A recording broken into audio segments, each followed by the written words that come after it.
A double OT thriller, and certainly some raised expectations about heading to the playoffs for the second straight year. But instead, disappointments and controversies led the Knicks to duplicating what they did after their previous last trip to the postseason, a 37-45 finish, and a lot of questions to be answered. And we'll try to answer some of them here on the Putback with Ian Begley live. I'm Chris Williamson alongside our SNY NBA insider, Ian Begley. We are thrilled to be once again joined by Bobby Marks, who is the ESPN NBA front office insider. And I can't even count how many times we've had CP on, the franchise of Knicks Fan TV, but he's here as well. And we're streaming live on SNY.TV, as well as on our Twitter, Facebook, and YouTube channels. As always, we kick things off with the baseline. And Ian, so, after weeks and really months of silence, Leon Rose finally chatted with Mike Breen of the MSG Network and discussed the future of the franchise. Complete confidence in Tibbs, a commitment from Julius Randle, and an obvious statement that no one in the organization is really happy with the result. What did you make of Leon's comments the other day? I thought he did show some candor on Julius Randle when he talked about, Julius, an emotional player, and sometimes the emotions kind of show themselves on the court and may have impacted his play. He talked about, the burden, the big load that Julius carried this season, and the idea that his shot just wasn't falling this year like it was last year. Chris, you mentioned Leon saying that Julius told him he wants to be in New York. Now, to me, Leon Rose knows the media well enough. He's been in the league, around the league for so long. He knows what to say, what not to say. So I wouldn't glean too much about what he said in that interview with MSG Network with regards to Julius Randle. I would expect the Knicks to at least, explore opportunities or the market for Julius Randle and potential trades. That being said, Rose, I thought, did provide some candor there with Randle and the frustrations. And quick aside, no one cares about this, Chris, but Leon Rose will not, I don't think, talk to the local media. I think he's just going to speak to MSG Network as far as season-ending availability. To me, just a sign of lack of respect to the local media. Again, media cares about it. Fans probably don't. Just wanted to make a note of that. No, I actually disagree. I think the fans do, because you guys will give more, I guess, critical questions, than MSG Network, which obviously is run by James Dolan and the Knicks. So I do think people will be actually more interested to hear from him if you and all the other local reporters like myself were interviewing him. But yeah, clearly it doesn't look like that's going to happen anytime soon. CP, what was your reaction to what Leon Rose had to say, and specifically the commitment about Julius Randle made to the Knicks to stay in New York? Yeah, I think he played it, politically correct, if you will, just putting confidence in his player. But at the same time, I have to be thinking that they're going to be looking for trades out there for him. I'm not so sure if this situation is tenable with Julius Randle. Yes, the on-court, his play, his statistics have dropped, but the relationship with the fans, there is strain there. He's admitted it. You guys saw the situation where his wife called out Knicks Fan TV as, the people who stir the pot here and have dogged him according to her, which I disagreed with. So I think there's strain there with the fans. You combine that with the fact that Obi Toppin is surging right now, 20-7 as a starter, opening up the offense, whether it's in the transition game, whether it's spacing the floor from 3-point land, drawing the love of the fans. I'm not so sure if the fans are going to have patience for Julius Randle to allow him to struggle. If he's holding the ball in isolation, there's going to be, those boos. He's getting booed in the lineups. And Tom Thibodeau refuses to play the two players together for meaningful minutes. I'm just not sure if this is a tenable situation for him going forward. So clearly that has us headed into a direction of them changing course, from him coming back in the offseason and the Knicks trying to move him. So obviously, Bobby, his contract is not something that is easily going to be tradable. So how difficult would that be in your eyes, based on the way he played and how much money he's making?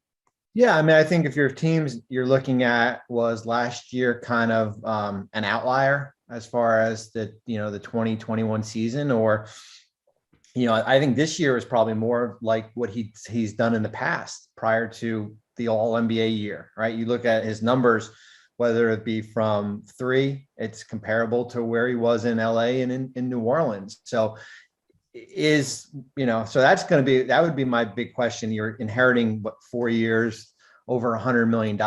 If you're a team, is he an all-star player or a solid starter? So that's going to depend. Hey, if you feel like he's part of your future, whether it be with New York or another team, then, you're probably going to be giving up more. But I don't know if he'll ever get back to where he was a year ago. I think that was kind of an outlier there. Bobby, I guess off of that, what do you think about the extension and kind of how it looks now and how it might look, a few years down the line if there's a new CBA, just in terms of the contract, team friendly, player friendly? Yeah, I mean, I came on your show a year ago and I liked the extension based off locked them in for 4 years. It wasn't a max deal. I still think it's a movable contract if you want. I think the one concern in just talking with teams is that, and I think you'll see a little bit of a trend like that this offseason, is that teams don't know what the new rules will be in a new CBA. We think that there might be just kind of an amendment to what we currently have. So there is some concern as far as teams taking back substantial money in future years if the rules change a little bit. A good example is a team like Oklahoma City. Oklahoma City has been known to take back they took back Kemba last year in that Boston trade here, and they have a kind of a 2-year window on taking back money. That likely changes because a new CBA comes into play in 2023. So I think there is some hesitancy as far as from a team standpoint. If it's $8 to $10 million, it's not a big deal. But if it's a $25 to $30 million player, and that's a good chunk of your flexibility, then that does raise a little bit of a concern. Yeah, that absolutely does. And of course, you guys run the show, so be sure to submit your questions in the chats wherever you're watching the show. And just quickly a little bit, Bobby, do you think Randall and Toppin can coexist for the foreseeable future, or do you feel like a divorce is really inevitable for this team? I would have loved to seen a more body of work with those guys. I mean, I thought that, the sample size probably is not there to make a decision. I would have loved to use the last 25 games as kind of an audition to see kind of what works and what doesn't work here. So I don't know if them together works as far as, certainly who you play against and the type of lineups out there, as far as if maybe one is playing a small ball 5. So I don't know. I think it's to be determined. But the hard part with to be determined is that you got Obi goes into year 3 now, right? So now you're going to have to kind of formulate an opinion as far as where he fits, kind of in the pecking order. And when we're looking at all of these situations, obviously it is very important to look at the cap situation for the offseason for the Knicks. How exactly do you think they're set up this offseason when it comes to cap space? Yeah, I mean, Leon in his when he did that interview on an MSG, he did hit on some good points. Like from a flexibility standpoint, they're still there. They don't have cap space, but there's not really many teams do. But there's a lot of tradable contracts on this roster. I call them kind of those sweet spot contracts, whether it be Nerlens or Derrick Rose. Kind of players in that, I guess you could put Fournier in there, players that you signed last offseason as far as to move around. Now, the question is if a player becomes available and you want to start creating room, then you're going to have to find homes for these players and not take back money. So they're not stuck with dead end contracts. There's the flexibility is there to go out and make a trade. And I think how this team improves likely is going to have to be in the trade market and probably less in free agency. I got a question for CP off that. CP, ideal Knicks trade candidate, the player that you'd bring in via trade if you were running the show? Who would you go after? Are we talking home run or realistic? Home run. Because if we're going home run, I'm calling Danny Ainge to see, what's the price going to be for Donovan Spider Mitchell. If we're going home run, I got to go for it. We got to bring our guy home. If we're going for singles, you can check into the Brunson market. If you're not comfortable with going with Quickley at the starting point guard, maybe Brogdon. We've heard Indiana may make Brogdon available. Do they want to experiment with the Sexton? You're still going to have to pay them. But those are some of those guys that I would look at from a singles and doubles standpoint. Home run, Donovan Mitchell. Okay, so that leads me to my next question for Bobby, actually. So if the Knicks were able to land a player like a star such as Donovan Mitchell, how much would that take considering what they have on their current roster?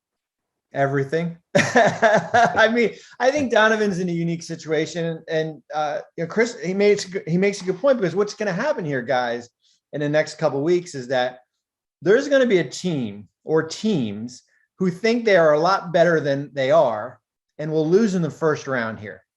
Could be Utah for a, they lost in the second round. So there's going to be disappointment, and you are going to be looking to make wholesale changes.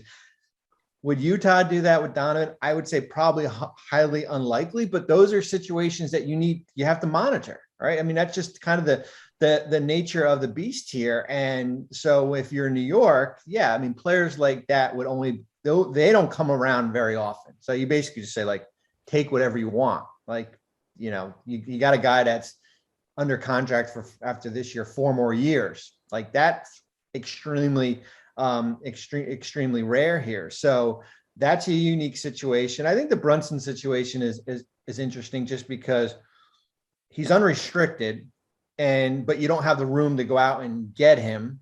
So what are you looking to move to kind of open up that spot? And is it $16, $18 million? Is it in that range as far as what the cost is? I think for New York and for some of the other things, fortunately, like, this is not the greatest, free agent market here. So that's why I kind of go back to trades. And you mentioned Brogdon. Brogdon's interesting because, and I'm actually writing their offseason article right now, and I have it in there, like, they have to figure out, Kevin Pritchard, their president, came out and said, like, Tyrese Halliburton is our point guard of the future, right? Like, we don't, you need top 10 players like him. So how does Brogdon fit in? He signed this extension last offseason. He's got 3 years left. Not bad money. I mean, like, in that $20 million range here, but there's a small sample when him and Halliburton were on the court, and it's not good. I mean, I think they were outscored like 16 points per 100 possessions in like 200 minutes. So that's another thing. Like, it's almost kind of like the Donovan situation. Like, there's going to be players that are going to be squeezed out here, and it's just being in kind of like the right place, right time. But you got all your draft picks, you got the Dallas pick, you've got younger players, you've got tradable contracts. It's just a matter of kind of when the opportunity comes. Right. And CP, Justin Williams is actually asking you to make this team better, speaking about stars and young players, to make this team better, looking for a star. A young guy clearly is going to have to be traded. So out of that young core, who do you trade? Well, Tom Thibodeau says Julius Randle's still young, so I guess I'll start with that one. Right? But look, I mean, you're going to have to pay to play. You're looking at a guy like a Quentin Grimes, who pre-injury was coming on strong with this team and solidifying his role as a 3-and-D player at the very least. Very high floor. Tom Thibodeau raved about him. Obviously, it's going to be multiple draft picks. Is it an Immanuel Quickley who's coming on strong to close this season out? Could be even Obi. So these are the things that, as Bobby said, the Knicks are going to have to, keep their ears open, keep the phone lines open, and you may have to part with some of these guys. But as Leon Rose said, they are set up well for the future, whether it's the cap flexibility or the draft capital. So it's going to be a combination of those things that'll get the job done. You must have been reading my mind, CP, because that's exactly where I was headed, about Obi and IQ. And Obi had a really sophomore breakout year. He matched or surpassed his previous career high in points each of the last 5 games, including 35 points on Friday and the new career high of 42 in the finale on Sunday. Ian, what did we learn about Mr. Obi Toppin this season after a disappointing rookie year? Yeah, I think these last go ahead, Ian. the last few games, the question going into this stretch was, what can Obi Toppin do with extended minutes? Can he give you more? If you're giving him starters minutes, he answered that. I mean, you could talk about the competition and who he was playing against, but there's no arguing the idea that he performed really well in extended minutes. I think it just gives the Knicks more to think about when they go into this offseason, trying to how to proceed with Julius Randle, Obi Toppin, how to figure that out. Because you go back to when they drafted Toppin, I mean, the offseason leading up to that draft was, and after that draft, I should say too, teams felt that Randle was available via trade. So I think something needs to shake out there. You either decide how to, maximize both of these guys on your roster, or something shakes loose. I think the way Toppin played was just more evidence that you need to take a hard look at that. Yeah, and the energy that he brings is infectious. And when you allow him to cook and he doesn't have to look over his shoulder, you see the confidence and you see his ability to play in a more fluid manner. But what I'm interested in from you, Bobby, is how much stock does a front office put into a dominant stretch of games like Toppin had, when really it's the end of the season and there isn't anything left to play for except for developing your game?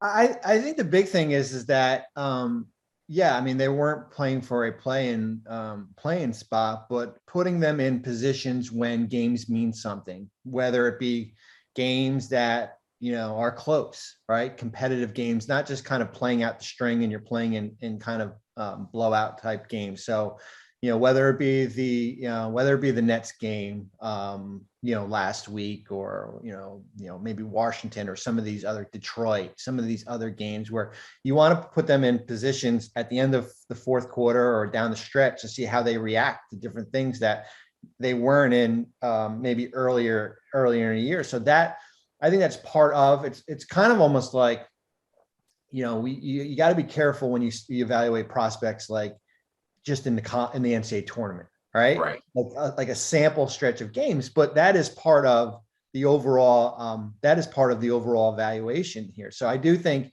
you do take stock into a player that played well at the end, because what's going to happen is that the coaches will eventually start meeting and they'll start going through film from this year, and they'll say, you know what, maybe we missed something with Obi where we used him in a different way the last 7 games of the year, where we should have done something differently. And that kind of, formulates kind of a plan for him next year.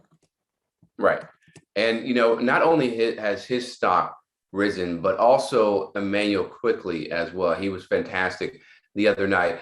CP, what type of role should Immanuel Quickley have for this Knicks team next season?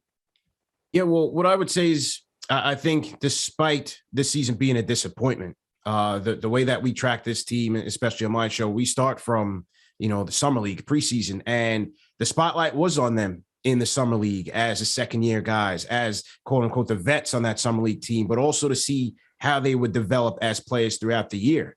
And so I thought it was quite fitting to see these last few games, to see them really the spotlight finishing, on these two guys, Immanuel Quickley and Obi Toppin, and them really shining through. I think with Quickley, we talked about some of the point guard options that are out there, lackluster free agent market, and some of the trade candidates. I think Quickley deserves a look to be inserted as a starting point. He has really taken a huge leap as a playmaker this season, which was big for his development. The shooting has been, negative here and there, and about the same in certain statistical categories, but the playmaking has been on an uptick. I believe I saw a stat that said that out of 500 minimum drives in the league, he ranked 11th in assist percentage. So his assist percentage has gone up since his rookie year. He's pushing the pace every time he's out there. His overall court awareness and vision has improved. He started picking up fouls, started drawing fouls a lot better, like back to rookie year levels as the season progressed. And he played a huge role in our fourth quarters in trying to either come back or win the games for us. So Tibbs certainly trusts him. I just question why he never gave him that opportunity earlier this season when the whole Kemba thing was kind of spiraling out of control, instead going to Burks. I thought Quickley should have been given that opportunity to really see how he can fit as a starter with this team. But I think next year he deserves that look. DP, I mean, did Tibbs trust him? Because I think that's where my mind went, even when you started talking about Quickley. If Tibbs was all in on Quickley, you might have seen him getting regular minutes or getting a more prominent spot in that rotation earlier on, particularly as a starter later in the season. And so, Jalen Brunson, I know, was a target for New York ahead of the trade deadline. He was on their radar. I can't tell you definitively if he is or he isn't now. But the idea that, they were looking at Brunson and you mentioned Brogdon, there's going to be players, point guards available, sign and trade or trade. And for Tom Thibodeau, he likes, traditionally, he likes a bigger guard. And I wonder if you're talking about Quickley, you're talking about Brunson, talking about Derrick Rose. I know one thing that came up internally was, would that be too many guards who are undersized? So I think that's something that they thought about back at the trade deadline. I would assume it's still a factor for them if they're thinking about Brunson going into this offseason. But big picture with Quickley, he showed you a lot. I just wonder how Thibodeau truly evaluates what he saw from Quickley, because would he have given him that starter's role earlier a few weeks back if he had fully trusted him? Yeah, you're right. I feel like as a starter, right, it makes you question whether Tibbs really trusted Quickley. But then I look at the role that he kind of carved out, kind of running that second unit when Rose went out. I thought that was kind of key as well, to kind of be that fire starter for that second unit, and then having him close in a lot of fourth quarters, opting to sometimes bench Fournier, sometimes bench Burks, and really having Quickley out there with RJ and Julius. So it's very interesting, and it's going to be interesting to see how that plays out in the offseason as well. It absolutely will. And obviously Tibbs, IQ left Tibbs with a great impression in his last game, 34 points and a triple-double. Nobody can pinpoint or, little critiques there as far as his last game of the year. But IQ raised his game in the second half. But have you raised your IQ yet? I'm talking about downloading the SNY app so you can raise your IQ in all things New York sports. Knicks fans get all of Ian's reporting and insight with just a tap of your screen, plus a ton of original content on the Knicks, and it's your only destination to live stream Mets games. Download the SNY app right now, or at least after the show ends. And the other bright spot during this season, which was a very underwhelming year, RJ Barrett, right? The numbers, when you look at the numbers, he increased his scoring, Bobby, but the shooting percentages didn't look that great at the end. However, we saw the growth in his maturation over this season. Do you feel like he did enough to earn a max contract extension, or do you feel like, his brother still got to do some more work before he gets that? Well, I mean, usually the extensions, unless you're, I guess Tatum and Mitchell and those guys, usually you're basing it off kind of what the future, kind of what their upside is. And I'm not willing to go max extension right now. I mean, I would certainly entertain extension talks. I would feel that if I gave RJ Barrett a max extension, that we could be talking like we did Andrew Wiggins in Minnesota in years like 3 or 4. And I'm not saying that same comparable player, but just that there's the body of work doesn't kind of say he's a franchise player. And I think those max contracts are a specialty group. And I know you can say, well, De'Aaron Fox in Sacramento, or even Shai Gilgeous-Alexander in Oklahoma City, certain guys like that, I think those are different circumstances. But I would certainly want another year. I mean, this is an interesting stat, just because I'm starting to write him about it, but he is one of 2 players who has shot under 50% on 300 layups and dunks this year. The only other player is James Harden. Oh, well. So I think that's going to be a big thing as far as his ability to finish, is something that he will need to work on, whether for him to get stronger. I did think he had a good year, but I'm not comfortable as far as giving him out a 5-year, $182 million contract. But Bobby, you mentioned you're starting to look into this and write about it. I want to say your Knicks offseason preview, I think, is scheduled to come out soon, Wednesday, I think you said. But regardless of when it comes out, keep an eye on Bobby's Twitter, because that preview, that primer is so valuable. It's the Bible for the offseason. It's the Torah, it's the Quran, whatever you want to call it. It's an important document for Knicks fans for the offseason. So keep an eye out for that. It's coming out. Bobby, my question to you off that, as a front office person, would a front office person take into account, I guess, for lack of a better term, like hurting the player's feelings or offending a player in these negotiations for a top pick who is extension eligible for the first time? Do you weigh like alienating a player by having him go into year 4 and saying, hey, show me something in year 4 and we'll come back to it? I think as long as there's open dialogue as far as what he needs to do to get better. I mean, I think you saw in Phoenix with DeAndre Ayton, who certainly had his feelings hurt this year when he didn't get a max extension, but still went out and had he had something to prove.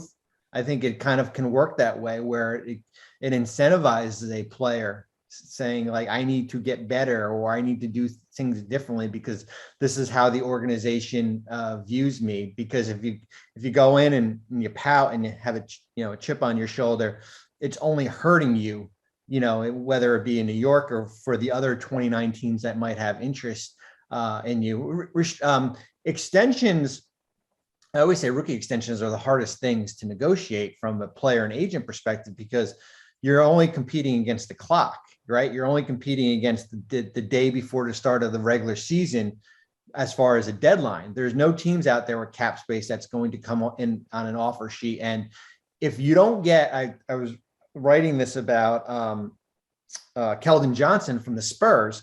I was writing something about him. Like, if you don't get an extension, like right off the bat when free agency starts, like 99% of the other players have to wait until like October.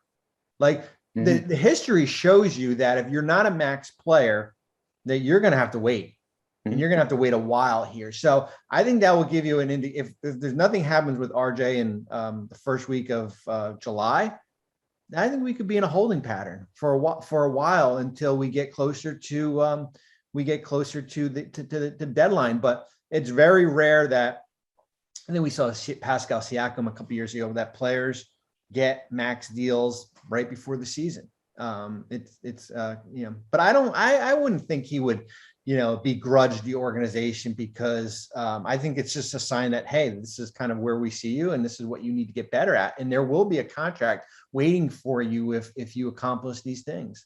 Right. And the way he's wired, I feel like you said, he's not going to begrudge, the organization. The way he's wired is just like, all right, you don't believe I'm worth it now, so I'm going to definitely prove it to you this upcoming season. But another guy who his future is, I guess, more uncertain as far as his longstanding future with the Knicks, Mitchell Robinson.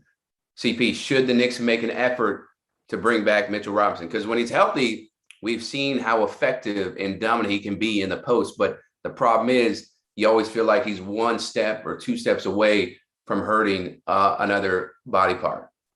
Yeah, certainly the durability issues are a concern. I think, we certainly have to give him credit for rebounding off of last year's foot injury, the extra added weight. He didn't look so good to start the season, was very lethargic and a bit behind, but you give credit to him. He shed a couple pounds, and once he started getting into a groove, we saw some really nice and borderline dominant games from Mitchell Robinson. And we know his impact with this team as far as rim protection is concerned, his ability to jump out and block 3-point attempts.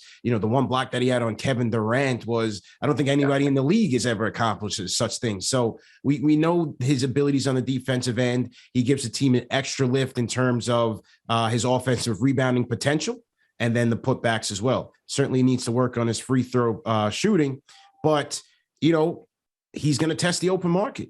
And now with his sixth agent in just a few years, Mitch is going to look to get paid. And I think he will end up going to the highest bidder. I believe the Knicks should try to bring him back at a reasonable price, but this could be a piece where, from a sign and trade perspective, you look to bring something back that can help your team. And we've seen the progress of Jericho Sims. Maybe you still have Nerlens Noel in your roster, not clear where they go there. And maybe in the free agents signing period, you bring back a stretch five or, somebody else that can help space the floor. So I'd love to keep Mitch, but I don't think it's a certainty that he comes back. I agree with everything CP said, especially based on how the negotiations for the extension were going prior to the trade deadline. I got the impression that sides were not close. But Bobby, free agent market, centers, just quickly, how do you view it? Yeah, I mean, I think probably the Robert Williams contract probably set the bar as far as Williams signed for 4 years, $50 million in Boston. I don't think free agent centers, unless you're on a different level, are getting $18 to $20 million. I don't see that. And I think when you kind of just go through the list of teams, whether it be, Detroit and Indiana and Portland, Orlando, San Antonio, teams that have flexibility, it's hard for me to think that a team's going to spend, 16 plus on him. And if I was New York, I would certainly entertain maybe somewhere in that $12 to $13 million range, similar to kind of where that extension would have come in and still can. I mean, they can still negotiate up until June 30th on a deal, but I would have a hard time. And I think that's where, with Williams in Boston, and you're seeing now that it was a question about durability, not what he could do on the court. And I think when you give a big number, it just exposes you to, a lot of risk. A lot of risk, a lot of reward, a lot of decisions coming up for Leon Rose and the front office. Just one quick note from me. We were talking about Leon Rose talking to MSG Network earlier. I just want to say Mike Breen, who was conducting that interview, I think did a fantastic job. He hit on all the pertinent questions. So I wasn't criticizing Mike Breen, just more so lack of respect shown to the local media by the Knicks and Leon if we don't hear from him. Now, Mike Breen is cream of the crop. A pro is pro. So he is one of one. But that'll do it for this live edition of the Putback with Ian Begley. Our thanks to Bobby Marks of ESPN for his incredible insight. And thanks to CP of Knicks Fan TV for being with us a bunch this season. Give Fanchise a follow. Thank you for watching us all season long. We hope you enjoyed everything we've done and all the guests that we've had. We'll be taking a little hiatus, but we will be back in June with the draft and free agency on the horizon. For Ian Begley, I'm Chris Williamson. Thanks so much for watching. Keep playing out.